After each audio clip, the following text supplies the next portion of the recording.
আসসালামু আলাইকুম, welcome to study with Mou. আমি Mahfuza Islam Mou, MBBS second year student, Gopalganj medical college. আজকের ভিডিওতে আমরা এইচএসসি জুওলজি এর পরিপাক ও শোষণ অধ্যায়ের একটি গুরুত্বপূর্ণ টপিক মানুষের দাঁত নিয়ে আলোচনা করব। আমরা দেখব মানুষের দাঁতের প্রকারভেদ, ডেসিডুয়াস টিথ ও পার্মানেন্ট টিথ, ডেন্টাল ফর্মুলা, মানুষের দাঁতের গুরুত্বপূর্ণ বৈশিষ্ট্য এবং ভিডিওর শেষে দেখাবো এডমিশন স্ট্যান্ডার্ড কিছু এমসিকিউ সলভ। তোমাদের সুবিধার জন্য আমি নোট ও চিত্র ব্যবহার করে পুরো বিষয়টি খুব সহজভাবে বোঝানোর চেষ্টা করব। চলো তাহলে শুরু করা যাক। মানুষের দাঁত সাধারণত 4 ধরনের হয়: ইনসিসর বা কর্তন দাঁত, ক্যানাইন বা সেদন দাঁত, পিরিমোলার বা অগ্রপেশন দাঁত, মোলার বা পেশন দাঁত। সর্বশেষ মোলার দাঁতটি পরে ওঠে, তাই একে আক্কেল দাঁত বা উইজডম টিথ বলা হয়। এখন আমরা ডেসিডুয়াস টিথ এবং পার্মানেন্ট টিথ সম্পর্কে জানব। ডেসিডুয়াস টিথকে মিল্ক টিথ বা দুধ দাঁতও বলা হয়। এগুলো সাধারণত শিশুর 6 মাস বয়সের পর থেকেই উঠতে শুরু করে এবং প্রায় 2 থেকে 6 বছর বয়সের মধ্যে সম্পূর্ণ 20টি দাঁত গজায়। এই দাঁতগুলো স্থায়ী নয়, বয়স বাড়ার সাথে সাথে এগুলো পড়ে যায় এবং নতুন দাঁত দ্বারা প্রতিস্থাপিত হয়। পার্মানেন্ট টিথ হলো প্রাপ্তবয়স্ক মানুষের স্থায়ী দাঁত। সাধারণত 6 বছর বয়স থেকে মিল্ক টিথের জায়গায় পার্মানেন্ট টিথ উঠতে শুরু করে এবং 18 থেকে 24 বছর বয়সের মধ্যে 32টি দাঁত গজায়। প্রাপ্তবয়স্ক মানুষের মোট পার্মানেন্ট টিথের সংখ্যা 32টি। এগুলো দীর্ঘ সময় মুখে থাকে এবং খাদ্য গ্রহণ ও চর্বণে গুরুত্বপূর্ণ ভূমিকা পালন করে। অর্থাৎ মানুষের জীবনে প্রথমে মিল্ক দাঁত এবং পরে পার্মানেন্ট টিথ দেখা যায়। এই কারণে মানুষকে ডাইফাইডন্ট প্রাণী বলা হয়। এটি মানুষের দাঁতের একটি গুরুত্বপূর্ণ বৈশিষ্ট্য, যা আমরা পরবর্তীতে আলোচনা করব। এখন আমরা পার্মানেন্ট টিথ ও ডেসিডুয়াস টিথের ডেন্টাল ফর্মুলা সম্পর্কে জানব। একটা বিষয় মনে রাখতে হবে, ডেন্টাল ফর্মুলা পুরো মুখের দাঁতের সংখ্যা প্রকাশ করে না। ডেন্টাল ফর্মুলাতে শুধু মুখের এক পাশের দাঁত দেখানো হয়, অর্থাৎ উপরের চোয়ালের অর্ধেক এবং নিচের চোয়ালের অর্ধেক অংশের দাঁতের সংখ্যা লেখা থাকে। তাই প্রথমে আমরা উপরের ও নিচের চোয়ালের এক পাশের দাঁতগুলো যোগ করি। এরপর যেহেতু মুখে ডান ও বাম দুই পাশই একই রকম থাকে, তাই প্রাপ্ত সংখ্যাকে 2 দিয়ে গুণ করি এবং শেষে উপরে ও নিচের সংখ্যাকে যোগ করি। এভাবেই মুখের মোট দাঁতের সংখ্যা পাওয়া যায়। চলো নোটটির দিকে খেয়াল করি। প্রথমেই আমি দন্ত সংকেত বা ডেন্টাল ফর্মুলা লিখেছি। ডেন্টাল ফর্মুলার মধ্যে প্রথমেই দুধ দাঁত বা ডেসিডুয়াস টিথ সম্পর্কে লিখেছি। এটা হচ্ছে 2 থেকে 6 বছর অথবা 5 থেকে 6 বছরের মধ্যে গজায়।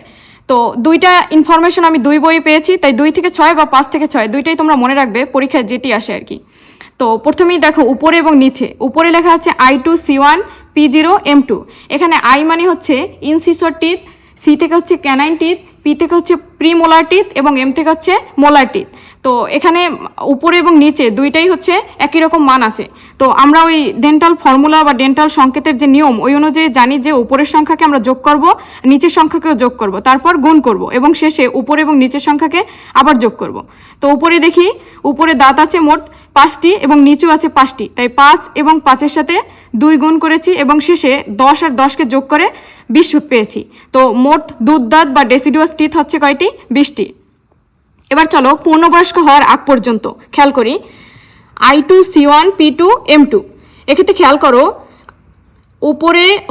উপরে যে মান আছে নিচেও কি একই মান আছে, কিন্তু পার্থক্যটা হচ্ছে বাচ্চাদের ক্ষেত্রে আমরা কোনো প্রিমোলার টিথ পাইনি, কিন্তু প্রাপ্তবয়স্ক হওয়ার আগ পর্যন্ত আমরা 2টা প্রিমোলার টিথ পাবো। তো এক্ষেত্রে ক্যালকুলেশন করলে উপরে আসবে 7, নিচেও 7, 2 গুণ করার মাধ্যমে 14, আর 14-র সাথে 14 যোগ করলে 28।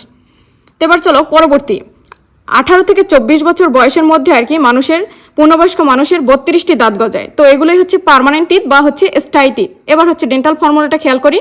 I2 C1 P2 M3। খেয়াল করো, এক্ষেত্রে মোলার যে টিথ এটা হচ্ছে M2 থেকে M3 তে কনভার্ট হয়েছে, অর্থাৎ এক্ষেত্রে মোট 32টি টিথই আমরা ক্যালকুলেশন করতে পারবো। এবার কিভাবে করি খেয়াল করো। উপরে হচ্ছে মোট যোগ করলে 8টি, 8-এর সাথে 2 গুণ করলে 16টি, আবার নিচেও একইভাবে 16টি, 16 আর 16 যোগ করলে মোট 32টি। এবার চলো কিভাবে মনে রাখবে আমি তোমাদেরকে বলে দিই। যদি 3টা ফর্মুলাই দেখো তাহলে দেখবে প্রত্যেকটার ক্ষেত্রে I2 এবং C1 সবগুলোর ক্ষেত্রে একই রকম আছে। পার্থক্য হচ্ছে প্রিমোলার এবং মোলার টিথের মধ্যে। তো প্রিমোলার টিথের ক্ষেত্রে দেখো বাচ্চাদের ক্ষেত্রে এটা হচ্ছে 0, মানে হচ্ছে বাচ্চাদের ক্ষেত্রে কোনো প্রিমোলার টিথ নেই। আমি আবারও বলতেছি, বাচ্চাদের ক্ষেত্রে কোনো প্রিমোলার টিথ নেই, মানে হচ্ছে দুধ দাঁত বা ডেসিডুয়াস টিথের যদি কোনো জায়গায় কোনো ডেন্টাল ফর্মুলা জানতে চাওয়া হয় তাহলে তোমরা প্রথমে খেয়াল করবে যে কোন জায়গায় প্রিমোলার টিথ নেই। তো এবার চলো মোলার টিথ আছে 2টা।